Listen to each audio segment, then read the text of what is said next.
اللہ تعالیٰ جل شانہ کے محبوب علیہ السلام نے ارشاد فرمایا کہ اللہ تعالیٰ پسند کرتا ہے ایسے بندے کو جو متقی ہے، غنی ہے اور لوگوں کی نظروں سے چھپ کے رہتا ہے۔ نمایاں ہونے کا اسے شوق نہیں ہے، بلکہ چھپ کے زندگی گزارنے کی آرزو رکھتا ہے، اور متقی ہے، اللہ کی حرام کردہ چیزوں سے بچتا ہے، اور غنی ہے، اللہ نے اس کو جو دیا ہے اس کو راہ خدا میں بانٹتا ہے۔ تین صفتیں جس بندے میں، متقی ہے، غنی ہے اور مخفی رہنے کا مزاج ہے، میرے حضور فرماتے ہیں وہ ایسا بندہ ہے جس سے رب ہو کے پیار کرتا ہے کہ یہ میرا بندہ ہے۔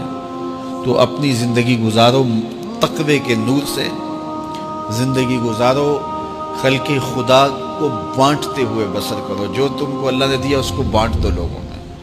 اور تیسری خوبی کہ لوگوں میں نمایاں ہونے کا، آج کل تو جب سے یہ سیلفی آئی ہیں تو اس شوق کو تو مہمیز لگ گئی ہے نا، یہ تو شوق آسمانوں پہ جا کے چڑھا ہر بندے کو نمایاں ہونے کا۔ آج تو عمرے بھی کیش ہوتے ہیں، طواف بھی کیش ہوتے ہیں، نمازیں بھی کیش ہوتی ہیں، سجدے بھی کیش ہوتے ہیں، اور انتہا ہو گئی رسول اللہ کے در پہ جو حاضری ادب والی تھی وہ بھی کیش ہو رہی ہے۔ تو اس نے نمائش کے شوق کو آسمان پر پہنچا دیا، لیکن اللہ کس کو پسند کرتا ہے؟ جو چھپ کے رہتا ہے، جو پوشیدہ رہتا ہے۔ نمایاں رہنا اس میں بہت زیادہ آفتیں ہیں، بہت زیادہ آفتیں ہیں۔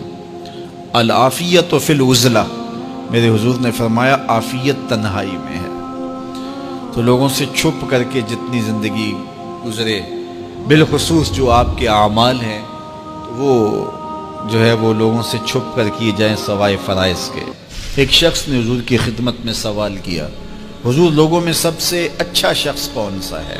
تو آقا کریم نے کیا جواب دیا؟ جس کی عمر زیادہ ہو، عمل اچھے ہوں۔ تو کہا پھر لوگوں میں سب سے شریر آدمی کون سا ہے؟ سب سے برا آدمی کون سا ہے؟ قال من طال عمرہ وسع عملہ، جس کی عمر لمبی ہو اور اس کے عمل برے ہوں، بوڑھا ہو جائے برائیاں نہ چھوڑے، ہڈیاں کمبن گوڈے کھڑکن تے اڑ گیا لک تیرا، اجے بھی بدیوں باز نہ آئوں، جیو مرد دلیرا۔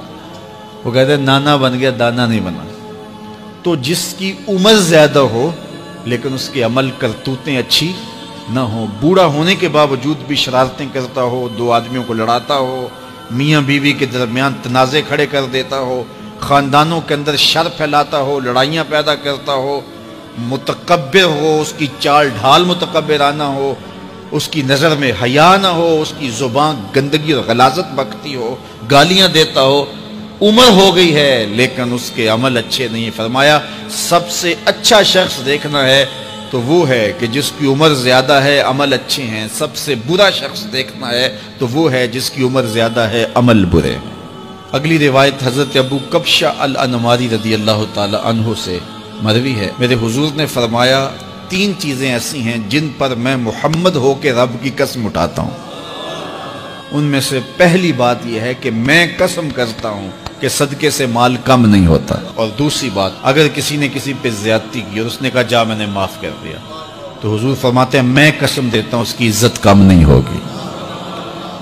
ہو سکتا ہے کوئی شریک کہہ دے اور ڈر دے معاف کرتا ہی، کہا وہ کہہ دے، لیکن میں محمد قسم دیتا ہوں کہ عزت کم نہیں ہوگی، میں رب سے عزت لے کے دوں گا اسے۔ اللہ اکبر۔ تیسری بات، جب کوئی شخص سوال کا دروازہ کھول دیتا ہے، مانگنے لگ جاتا ہے، تو میرے حضور فرماتے ہیں میں قسم اٹھا کے کہتا ہوں اللہ اس پر محتاجی کا دروازہ کھول دیتا ہے۔ جو مانگنے لگ جاتا ہے پھر مانگتا ہی رہتا ہے۔ ہم نے دیکھا کچھ لوگ بچپن سے مانگتے ہیں، بڑھاپے تک مانگتے رہتے ہیں، ان کی کبھی ضرورت پوری نہیں ہوئی۔ یہ قرض مانگنے کی عادت جس کو پڑ جائے تو وہ بھی ساری زندگی قرض ہی مانگتا رہتا ہے، ہر وقت مقروض۔ تو جس کو مانگنے کی عادت پڑ جائے تو میرے حضور فرماتے ہیں میں قسم اٹھا کے کہتا ہوں محتاجی کا دروازہ بند نہیں ہوتا، محتاجی اس کی جو ہے وہ مستقل اس کے اوپر مسلط کر دی جاتی ہے، وہ مانگتا ہی رہتا ہے۔ تو آئیے اس مختصر زندگی کو اللہ کے نام لگائیں، اس کے ذکر سے وابستہ کریں۔